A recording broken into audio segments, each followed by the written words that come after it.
Yeah, we will start. Yes, ma'am. Okay. A very good morning to one and all. We are now heading towards the day 5 of master training, which is on fish and marine products and meat and poultry processing. Uh, for today's session, today the first session is on for value addition of fish and marine products. For this session, I would like to invite Dr. Parvati, Senior Scientist in Fish Processing Division, ICAR CIFT. Dear participants, if you have any question during the presentation, please type them in the chat box or raise your hand. I will unmute you so that you can talk to ma'am directly. We will bring them after the session. I welcome you, ma'am. Thank you for accepting our invitation. The session is over to you, ma'am. Thank you. Thank you. Hope I am audible. Yes, ma'am, you're audible, ma'am. Can you share your screen, ma'am? Thank you, Liftam, for inviting me for this talk. So I'll be handling the session on seafood value addition. So I'll just share the video.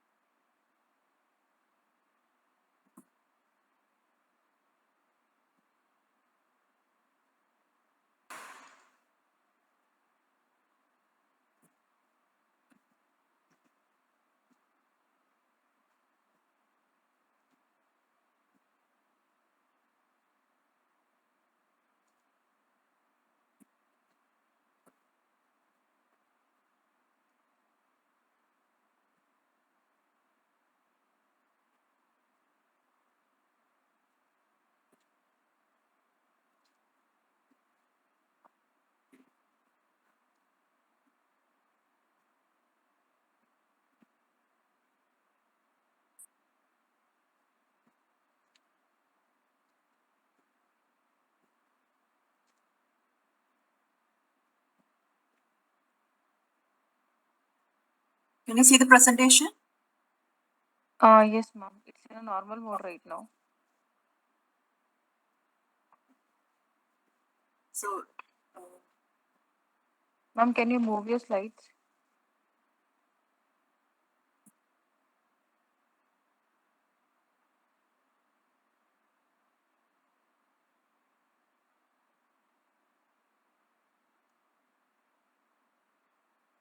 now is it visible? No, ma'am, it's in a normal mode only. Okay. First slide is only where we can see that. For me, it is coming as in slide mode only. 1 second. Ma'am, you can start in a normal mode because sometimes WebEx has this issue. Okay. So should I start? Is it visible for you? Yes, ma'am. You can just put in a normal mode and you can move your slides because in slideshow mode now it is problem. Okay. Is it moving now? No, ma'am. It's not moving. No, ma'am. Now it is fine, ma'am. Now you can see this one. Okay. Second slide we can see that. Yes. So shall I go in this mode itself? Yes, yes, ma'am. Okay, fine. Yes, ma'am. No issue. So that second slide has come now. Second slide. Yes, ma'am. Yes, ma'am. Okay, fine. So shall I start? Yes, ma'am. Yes, ma'am. Okay. So very good morning to all of you. As I mentioned, I'll be handling a session on fish processing and value addition. So before starting the topic right away, I'll just introduce you about my institute, which is ICR Central Institute of Fisheries Technology.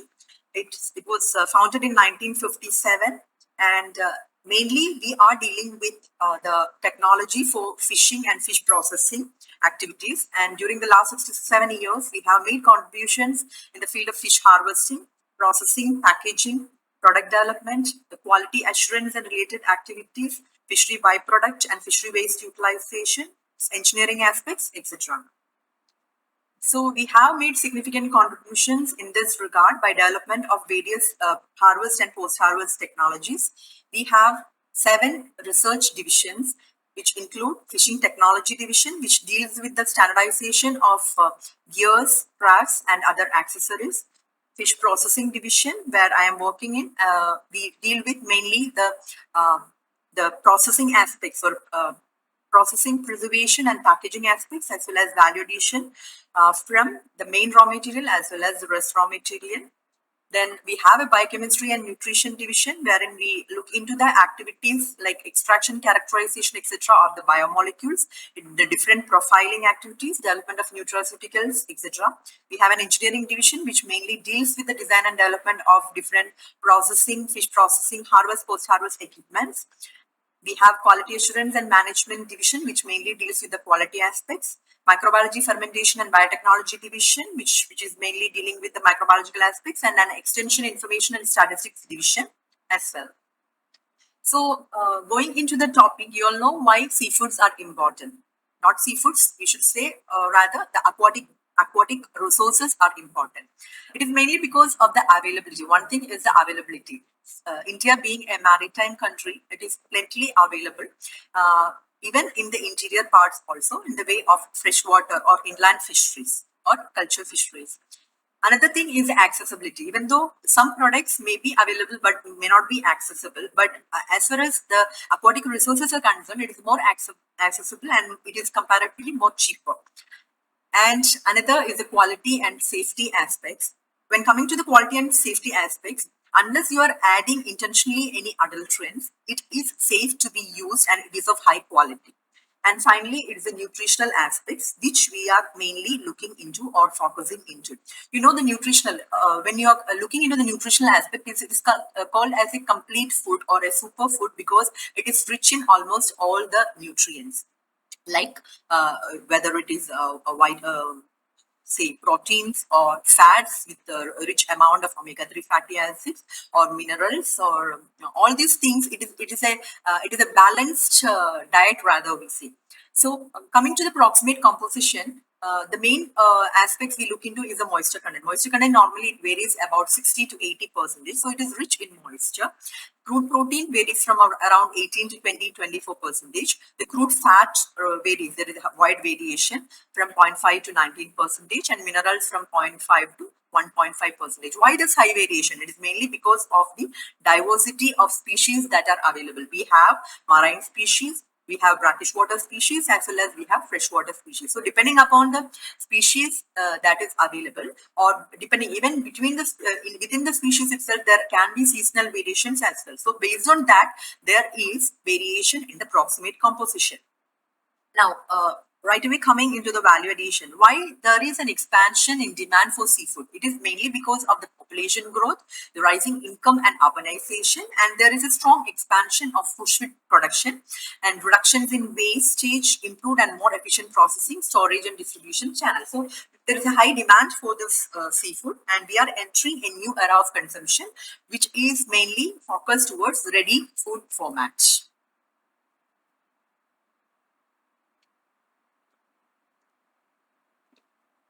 So, what is value addition? You must have heard in n number of times about value addition. So, it is a simple term, and from the term itself, you can understand what value addition is. It is an additional activity that, in one way or other, change the nature of the product, thus adding to its value at the time of sale. Is in simpler terms we call as value addition.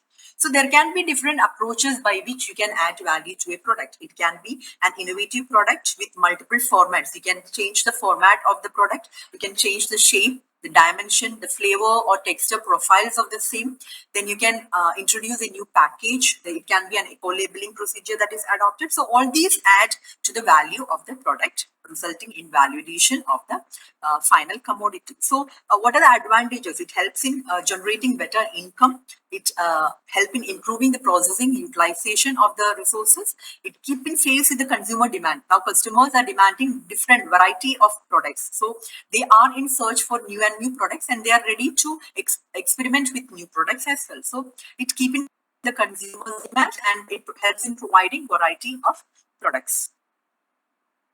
So in simpler terms, a simple way of validation in the by changing the form of the fish. So previously it was in the round form or hall form we got fishes, but just by drawing the fish or removing the interior stomach entrails and all these things, you can make it in the form of a drawn fish. You can cut it into cut the head, gills, all these things and make it into a dress form.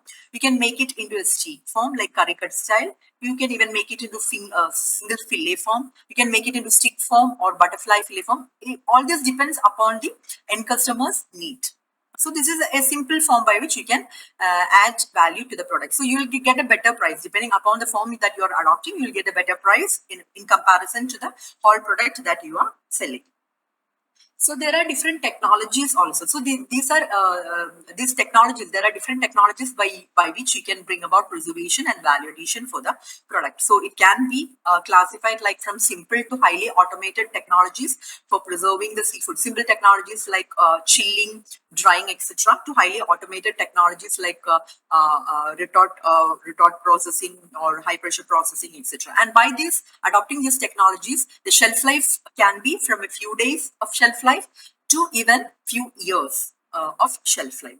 And the technologies also based upon the complexity, it can be low cost technologies to highly cost intensive technologies available in the industry. So food processing technology, it can be classified in general. It can be classified as thermal processing as well as non-thermal processing. In thermal processing, we apply heat for processing of the commodity, whereas in non-thermal processing, it can be sub-zero temperature or lower temperature or room temperature that is being adopted. Now, all this processing as well as packaging are interlinked. So, what are the different packaging methods that can be adopted for fresh fish? One is a air or open packaging without wall of air. That is ordinary packaging with ice or chilling. Then another is a vacuum. Others are modifications like vacuum packaging, modified atmosphere packaging, intelligent packaging, active packaging, etc. So, what is vacuum packaging? How it is different from the ordinary packaging? Vacuum packaging is nothing but you are removing the air within the package. So, as a result of which the oxidative changes that are happening within the packet or in the during the storage can be reduced. So, vacuum packaging is used for reducing the shelf life of the fish or shellfish in chill storage conditions. So, thereby you can remove the oxygen from the packet, and this will help in reducing the oxidative changes that are happening as well as the growth of aerobic microorganism. And as a result, you can extend the shelf life to a few more days in comparison to the ordinary packaging method that is adopted. So, in what way it is different from modified atmosphere packaging? So, in modified atmosphere packaging, you are modifying the atmosphere of the package. That is, you are removing the air content from it and you are introducing some other gases which are inert into it, so that the atmosphere is modified. So, normally the atmosphere may change over time due to the permeability of the packaging material or respiration of the food. So, what happens in modified atmosphere packaging is you are either reducing the proportion of oxygen or you are totally replacing the oxygen and increasing the proportion of other gases which are inert in nature. Normally we use in modified atmospheric packaging, we use a combination of carbon dioxide, nitrogen, and oxygen depending upon the commodity that you are packing. In some cases, like extruded products, a common example is kurkure-like product and all. You are flushing it with other inert gases like nitrogen, so that you can extend the shelf life of the product. So commonly, in the case of fishes and all, the gas combination that we normally use for fatty fish is in general is around 60:40. You are not using oxygen. You are completely replacing oxygen because it is fatty fish. There can be oxidative changes. So we are using it in 60:40 ratio, whereas in lean fishes, it is about normally in common it is around 40:30:30. Then what is active packaging? So it's a type of packaging that changes the condition of packaging and maintains throughout the storage period to have an even extended period. It is not so common. It is getting introduced in our country as well, but it is popular in other foreign countries. So what are the active packaging systems you can use? You can either use scavenging systems, like you are absorbing whatever gases are not useful to you, or undesirable gases can be scavenged, and even you can release scavenging of the gases like oxygen, carbon dioxide, ethylene, etc., that is being liberated from the food product, or by releasing systems like carbon dioxide, antimicrobials, antioxidant emitters can be released. So this is what is called as active packaging. And another packaging system is the intelligent packaging, wherein you are monitoring the condition of the packed food, and by that way you can give information about quality of the packed food during transportation or storage. So there can be an internal or external indicator. So it will indicate whether the product has got deteriorated. Like it can be a time temperature indicator. It will show you the from the product itself. If you're putting that intelligent package or indicator, you will come to know whether the product is, from the figure, from the diagram, you can understand it. You will come to know whether the product is of good quality or not, because it is coming in contact with the uh, with the uh, uh, uh, with the air that is released, or the gases that is released, and it react with the sensor, and there will be change in the color. So it can be either time temperature indicator, which it will be showing that there is a time temperature abuse that is being happening, and it indicates that it is not of good quality. Or it can be freshness indicator. So different colors will be there. It will be say green in color when it is fresh, and that there will be an indicator showing that whether the product is of good quality or not. And once it is deteriorated, it will change the color, and the customer will come to know whether the product that they are taking from the market is of good quality or not. So what is hurdle technology? So hurdle technology is nothing but an integration of the different barriers or the different preservation methods that can be adopted, or a combination process that can be adopted to make the product more the quality, to improve the quality of the product, or to prolong the shelf life of the product. So you can have there can be different hurdles which can have an addictive, not only addictive effect, but also a synergistic effect. So that is, for example, you can have a combination of techniques, like you can go for chilling and vacuum packing together. So you are bringing about two combinations together so that you can improve the shelf life or the stability of the product. Or you can have a combination. Say if you're doing pickling process, you are adopting a hurdle technology, or you are having a combination technique wherein you are adding acid, you are adding other preservatives. So both are having a synergistic effect, or an additive effect is brought about when you are going for this hurdle technology. That means a combination preservation technique is called as the hurdle technology. Now, we'll just go through the different, the basic or the commonly adopted techniques one by one. One is the chilling. Chilling, it is a low temperature preservation technique that helps in reducing the spoilage. It does not completely arrest the spoilage, but it helps in reducing the spoilage, and it should be done as quickly as possible. And the fish is kept chilled and handled carefully and hygienically. Normally, it is said that for every 10-degree reduction in the temperature, the rate of deterioration decreases by a factor of 2 to 3 degrees Celsius. And it is very important that you chill the product as quickly as possible. Delayed icing or delayed chilling can reduce the quality, or it can affect the shelf stability of the product. So it is very important that you do, once you harvest the fish right from on board, right from the vessel itself, you are supposed to reduce the temperature. We normally practice a cold chain, or a cold chain is practiced right from the harvest till it reaches the customer. We are having a post-harvest chain, which is also referred to as cold chain, because we are supposed to maintain that cold temperature to keep the quality, or to maintain the quality of the fish. So as mentioned, it is the objective is to cool the fish as quickly as possible. And in the case of chilling, we are not going for a sub-zero temperature like that of freezing. So chilling will help in reducing the temperature. The colder the fish, you can reduce the bacterial, enzymatic, as well as other oxidative changes.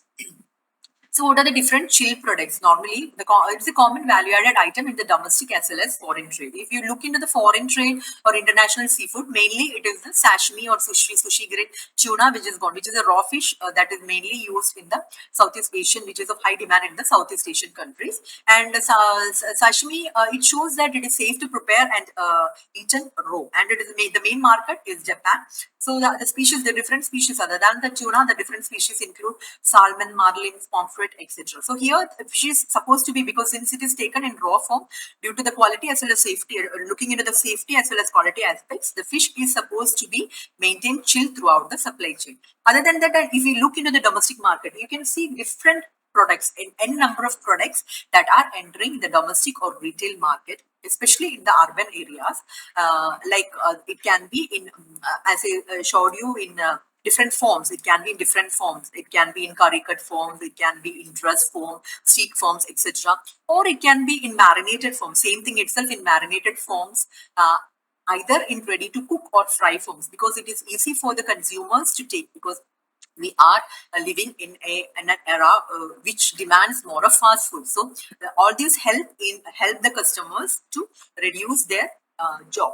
So marinade. So what is this marinated product? Typically, marinade has essentially three components. The same principle that we are following in our domestic activities or household activities. What we do normally, we use some flavoring agents like herbs, spices. We add an acid. For that, either we add vinegar or we add acetic acid. So basic principle in this is that we can tenderize the meat and we can bring about preservative effect, which is on account of the different herbs or spices that are being added. So addition of these acids, salt, spices will bring about a preservative effect. And other than that, in addition to air packing, it can be either air packed or you can go for vacuum packing.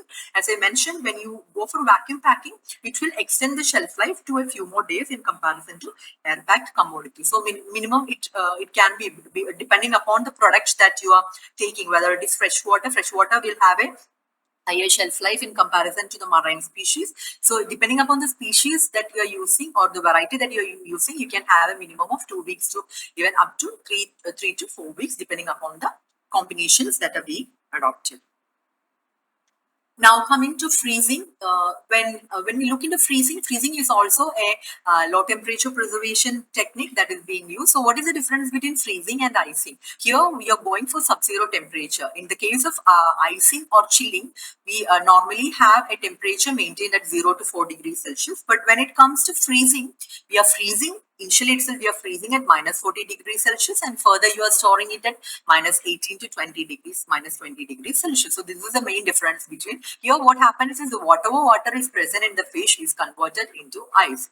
So what is the advantage of the freezing in comparison to icing? Here in the case of icing, it's a simple technique, simple technique, whereas in the case of freezing, you need much more sophisticated machineries. For freezing, you want freezers, and for further storage, you want cold storage facilities as well. But here what happens is there is minimum loss of quality and you are arresting the bacterial or enzymatic activity to a greater extent, whereas in the other case you are just reducing it. In the case of chilling, you are just reducing it. So that is a major difference between those, and as a result of that, you are getting an extended shelf life of 6 months and more, whereas in the other case you are getting only a few days of shelf life. So that is the difference, major difference between chilling and freezing.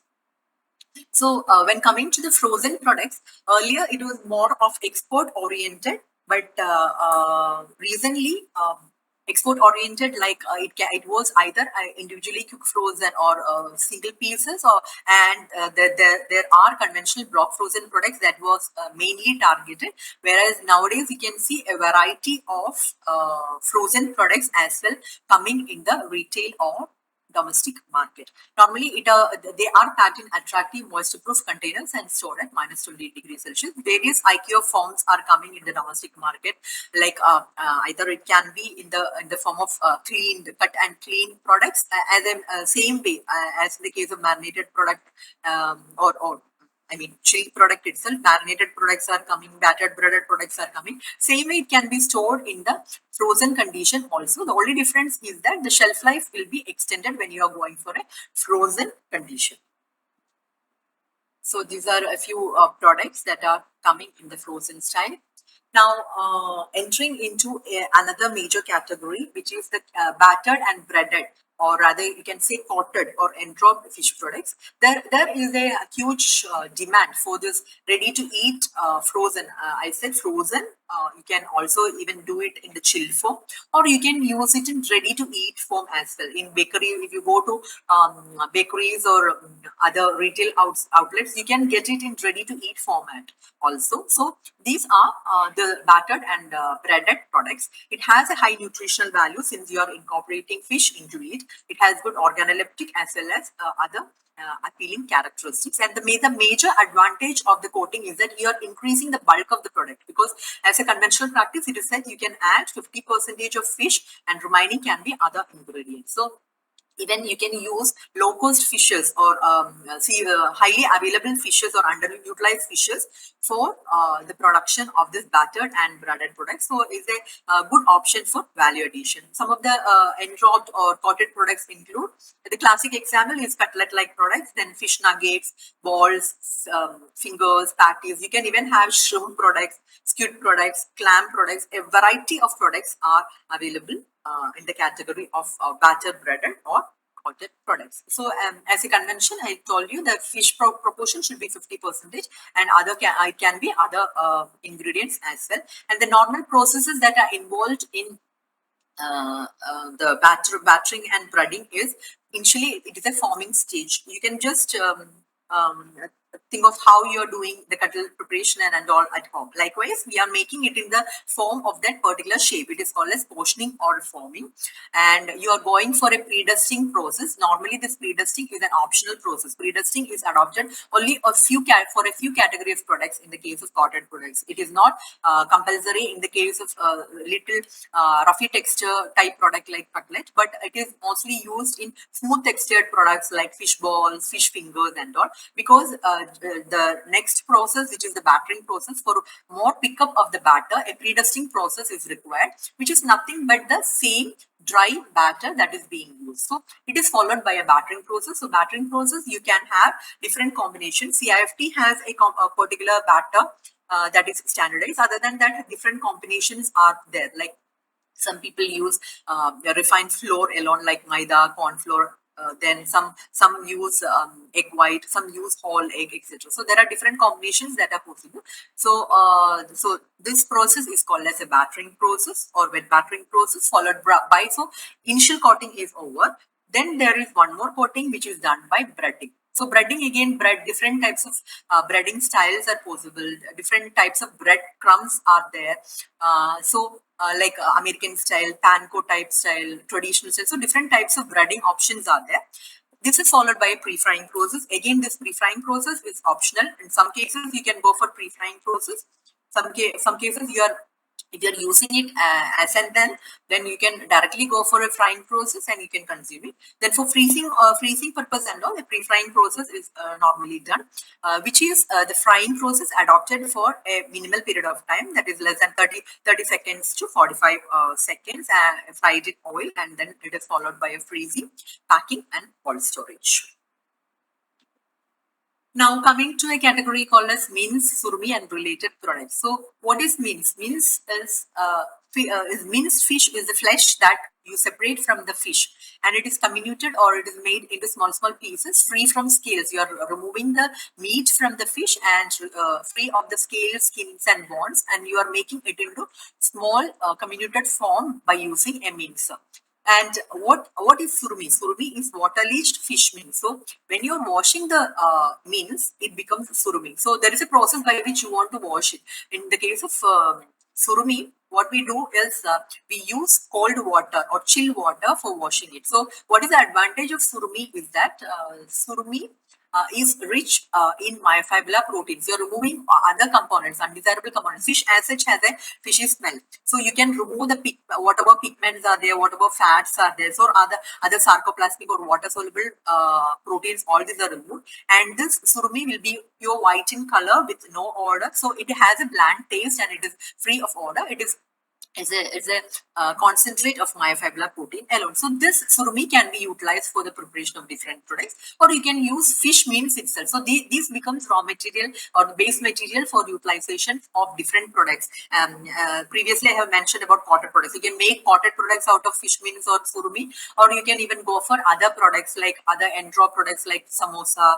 You can prepare other paste-like products like fish spreads. So different type of products can be, you can prepare extruded products and fish noodles. All these extruded products can, so this become a base material for the preparation of various other value added products. So As I mentioned, for surimi preparation, it depends upon from which species you are preparing surimi, that water temperature, the rate by which you agitate it, number of washing cycles, all this determined. So surimi mainly, it is mainly used for preparing. Surimi based products are used for prepare kamaboko like products, which is more prevalent in the Southeast Asian countries rather than in India. And other than that, surimi can also be used for preparing one another product, which is the analog products, which is so as I mentioned, surmi and mixed based products. So what is so these are the different products. There are several products that can be prepared, and one is a surmi based analog product. So what is a surmi based analog product? Surmi based analog products is nothing but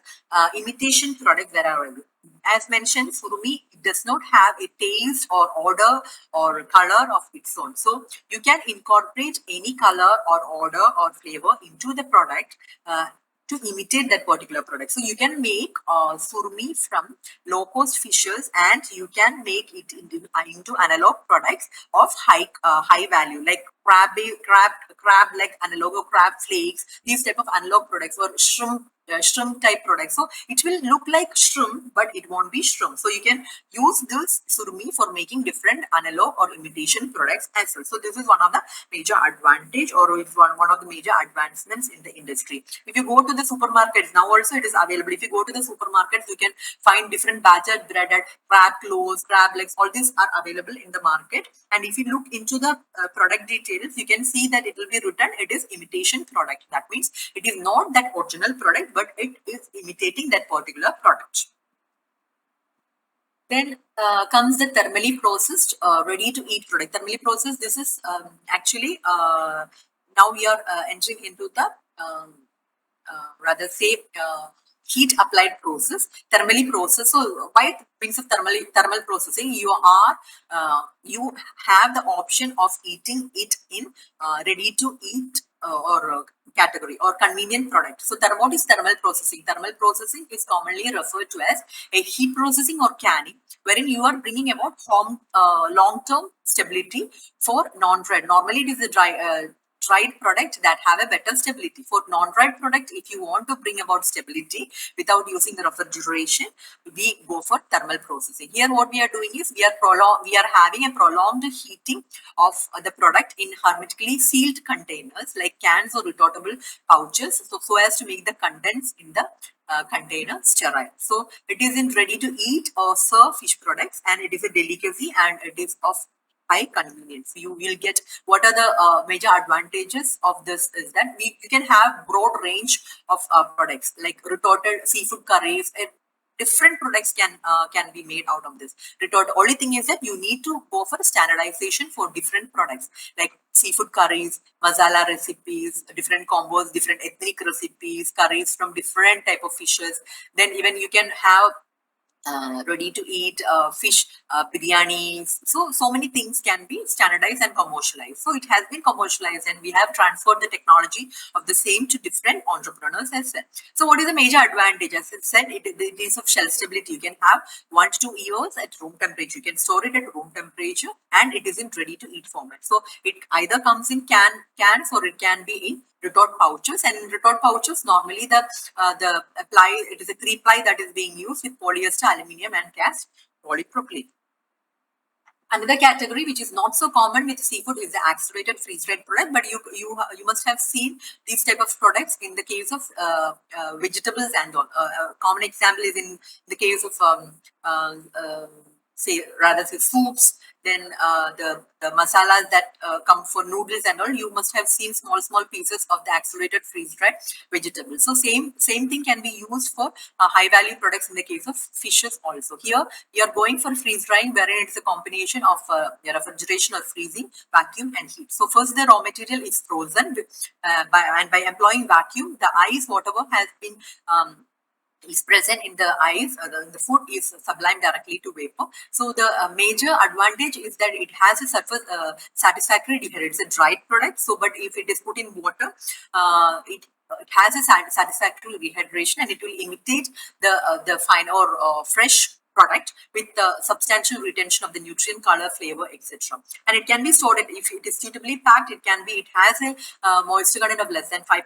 It should be in suitable packaging material should be used, and it has a shelf life of 2 years and more. You can use it for different ready to serve salads, soups, then and different category of products can be there. But the major disadvantage is that it is cost intensive. The cost of operation, cost involved for the same is little higher.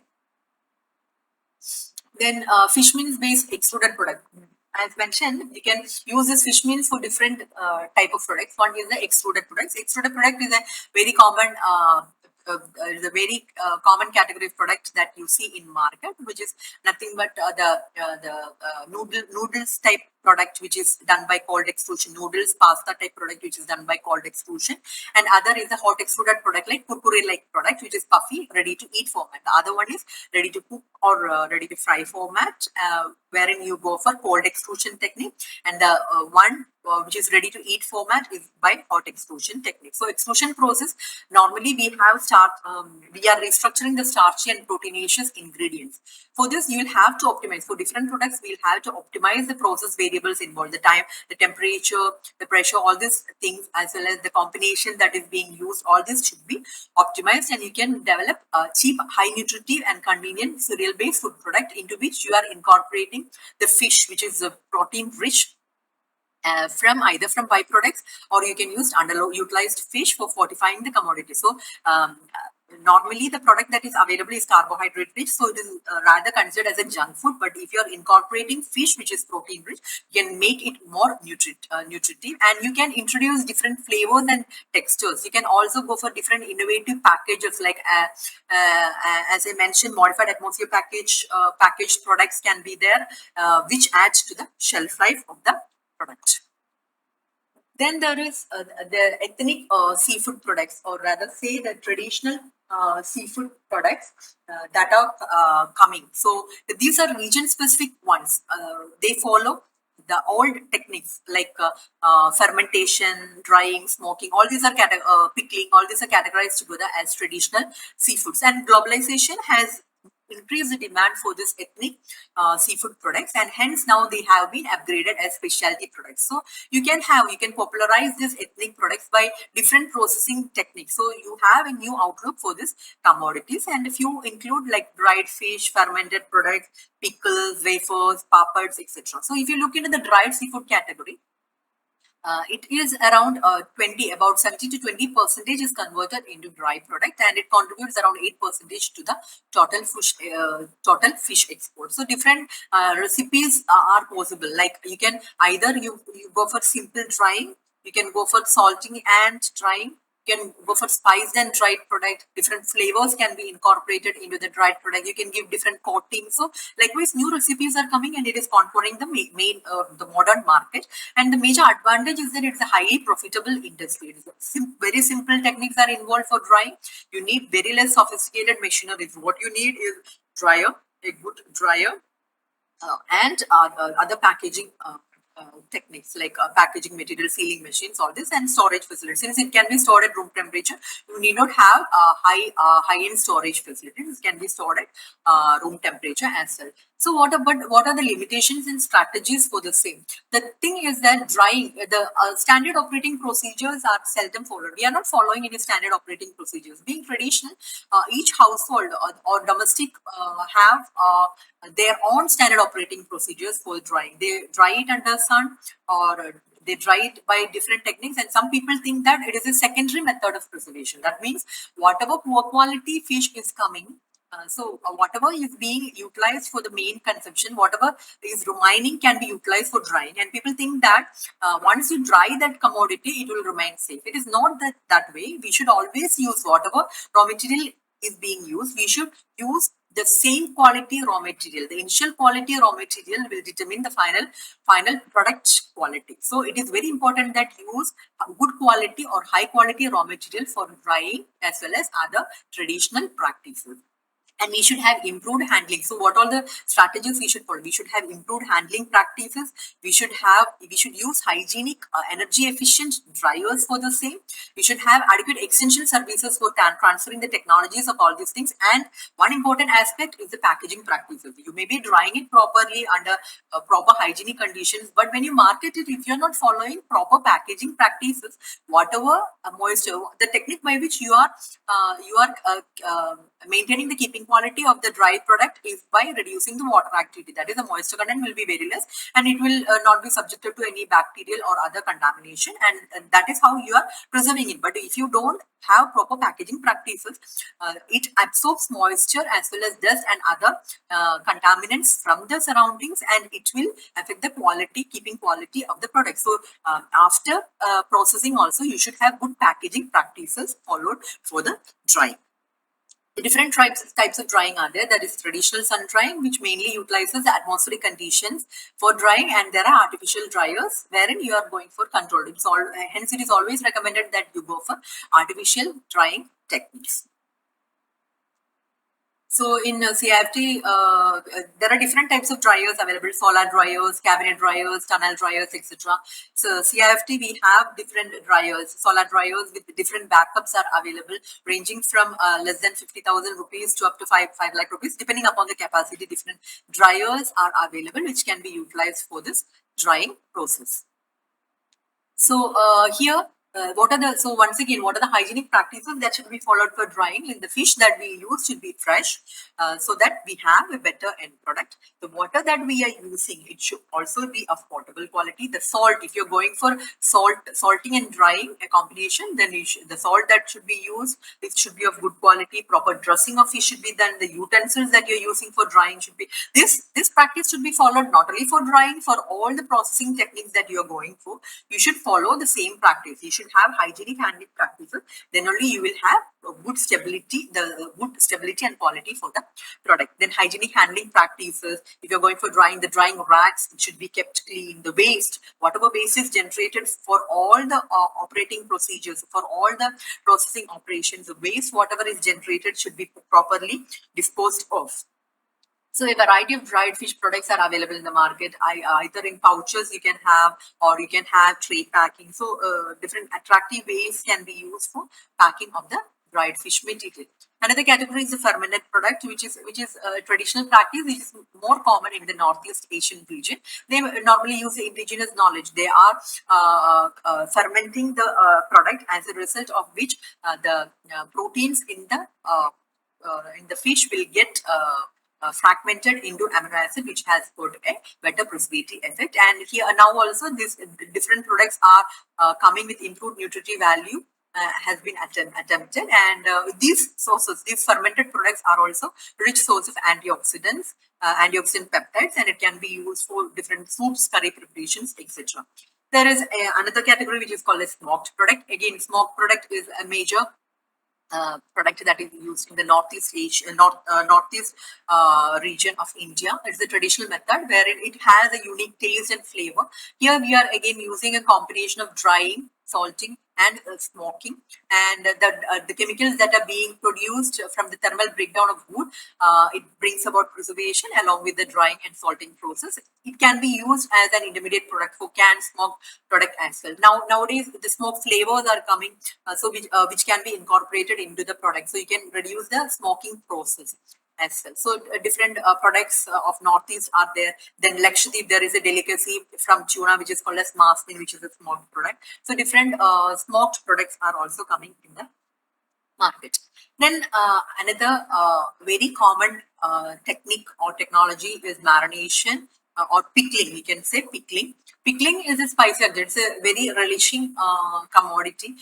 Again, this is a traditional method which is being practiced in Indian homes. And the basic principle, what is the basic principle in pickling? But one of the major issue with pickled is that it has, in some cases, you don't get that keeping quality. In some cases, the acidic level is so high that it is very sour in taste, and people are not accepting it. But if you follow the proper standardized process, you can have a better quality pickle with no preservative. So basic principle of pickling is that you are adding salt to it. So you are bringing about salting process, which is a means of preservation. You are acidifying by addition of vinegar. So the major content in vinegar is acetic acid. So when you are adding vinegar to it, you are reducing the pH, that is you are acidifying it. So it has an additional preservative effect, and you're adding spices and oil. So again, you're bringing about preservative effect. So this is rather, you can say, hurdle technology. You're using a combination technique for bringing about for this pickling process. So it enhances the shelf life of the product. Say 6 months and more, you can have the shelf life of the product, and different varieties of freshwater as well as marine species can be used for preparing pickle, like prawns, tuna, silverfish. Even you can use to tilapia, like freshwater fishes can also be used for making pickles. There is what is called as fish wafers or crackers. So this is an age-old practice that is being again wafers, crackers, papads, all this can be prepared. This is also a traditional one, which is a dried, ready to fry or ready to serve product, wherein the main source is the carbohydrate, and into this we add salt and different ingredients with or without spices.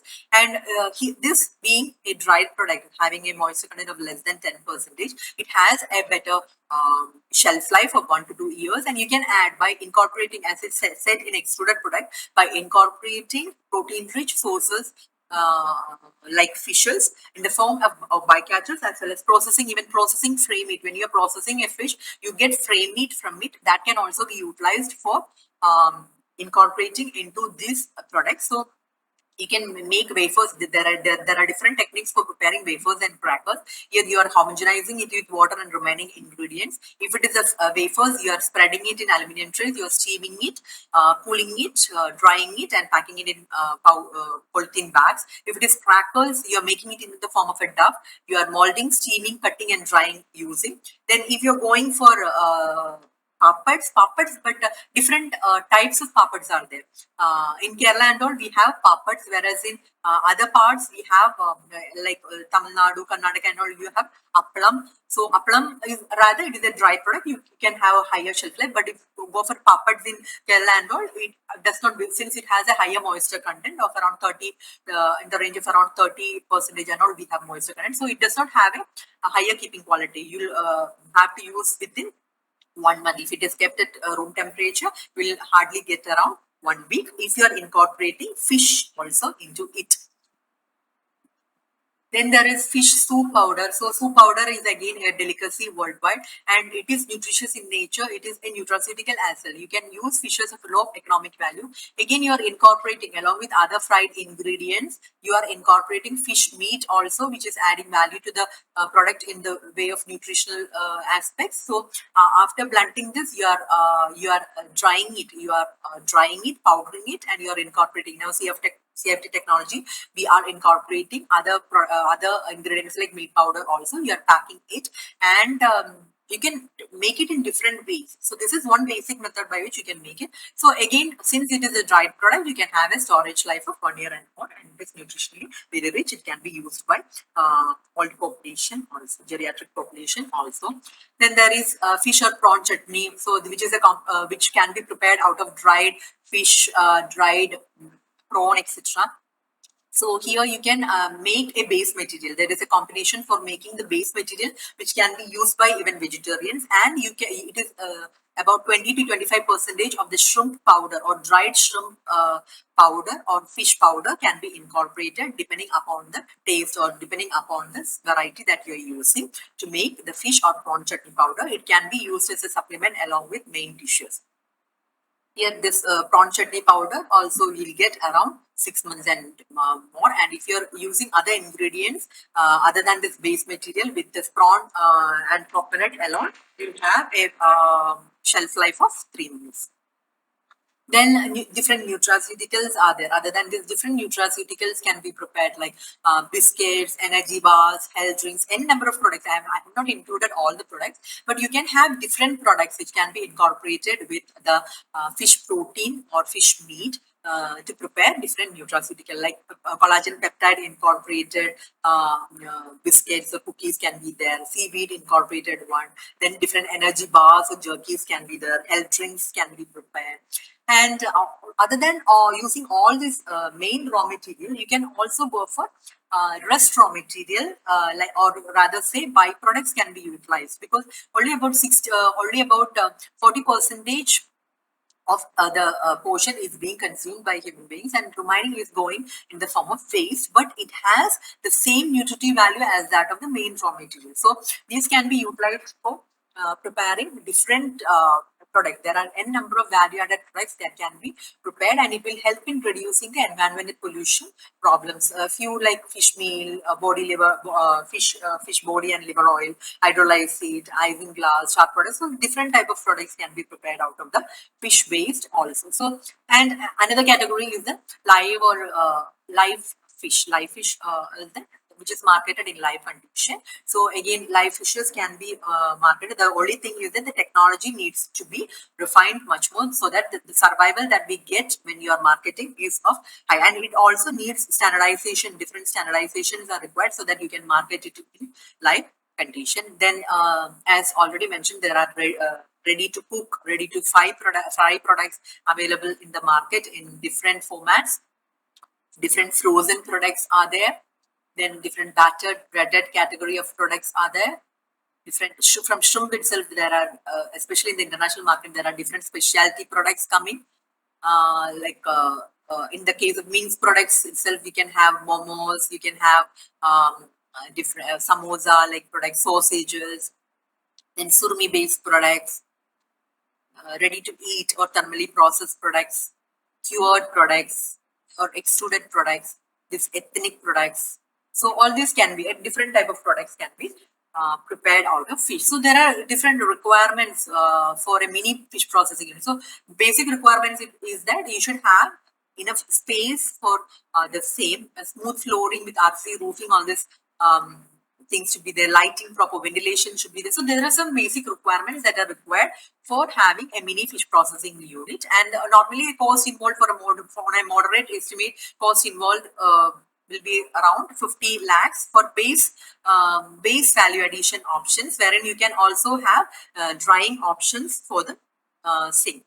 And different machineries are required depending upon what type of business you are starting or what type of processing you are targeting. You need different machineries in different levels, in different, based on the scale of operation, the number of machineries required will also be different, like flake ice machines, deep freezers, mincers, sealers, deboners, dryers. Then if you're going for extruded products, then you want noodle machines, then meat mincers, weighing scales. So different machineries are required for having a mini fish processing unit. Now, coming to our institute, we do have different training programs that is provided. Ours is basically a research institute, and other than that research, whatever technologies are being generated, it is transferred to the entrepreneurs in the form of different training programs. There are general training programs that are being conducted by the different divisions. Other than that, there are special training programs that are conducted, which is carried out by the Agribusiness Incubation Center of our institute, wherein we are take up the technologies that need to be commercialized to the entrepreneurs. So entrepreneurs approach us for different technologies, and we sign an MOU with them, and we give different technical assistance and other facilities for carrying out the same. So far we had different incubators with wherein they can utilize the pilot plant facilities, and different firms have started up with different products. So our ABI Agribusiness Incubation Center of CIFT helps them in we uphold them in commercialization of their technologies as well. So for this, we have pilot plant facility with different production lines like pre-processing line, freezing and chilling line, value-added products, then utilization of byproducts. So different processing lines are there for utilizing. And so these are few companies who were the incubators of our institute. They have come up with different product brands. So this is in nutshell about the value addition options in fisheries. If you have some clarification, you can just ask me so that I can further. If I have missed out something, you can just ask me so that I can add to the same. Thank you. Thank you, ma'am. Thank you so much, ma'am. Ma'am, there are some questions. Can I take it? Yeah, sure. Ma'am, first question is what kind of non-thermal technology used so far in fish products? If used, commercial feasible, ma'am. So sorry, can you just repeat? What Can you kind just of, show me the? If you can show me the question, I can just read out and. ma'am, it's in the chat box, ma'am. Okay, 1 second.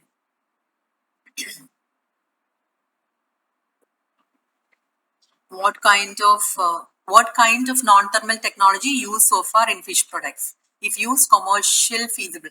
Same question, na? Okay, Yes, ma'am. non-thermal Yes, ma'am. non-thermal technology. Non-thermal technology in the sense, if it can be chilling, you can go for chilling.